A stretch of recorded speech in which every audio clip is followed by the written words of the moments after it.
BJP কমিশনকে দিয়ে পশ্চিমবঙ্গে বাঙালিদের নাম বাদ দিচ্ছে আর তারাই ভিন রাজ্যে বাঙালিদের পিটিয়ে মারছে।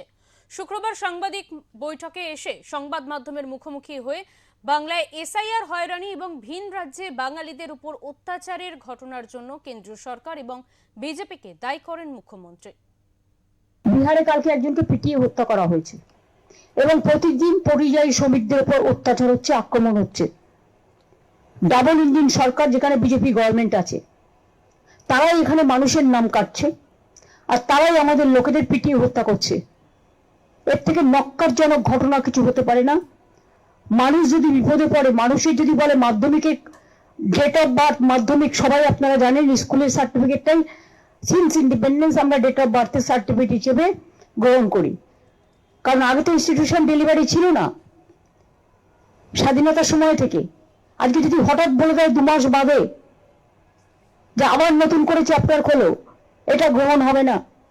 সুপ্রিম কোর্ট বলা সত্ত্বেও বলছে আধার কার্ড গ্রহণ হবে না। মানুষের মধ্যে অত্যাচারিত হতে হতে আমি মালদায় শুনেছি 90,000 লোককে, একটা কমিউনিটির লোককে 90,000 নোটিশ পাঠানো হয়েছে। অনেক জেলায় ট্রাইবেলদের সব নাম কেটে বাদ দিয়ে দেওয়া হয়েছে, সবাইকে ডাকা হয়েছে। এমনকি x former secretary, foreign secretary, তাকেও ডাকা হয়েছে।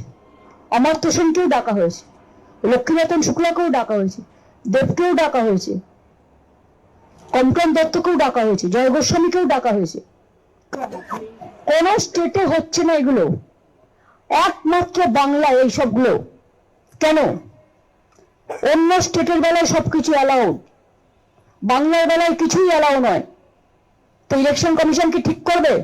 Only BJP is allowed, nobody is allowed. What is this nuisance is going on? চেয়ারের মর্যাদা রক্ষা করুন, চেয়ারের পরম্পরা রক্ষা করুন, চেয়ারের ইম্পার্সিয়ালিটি রক্ষা করুন।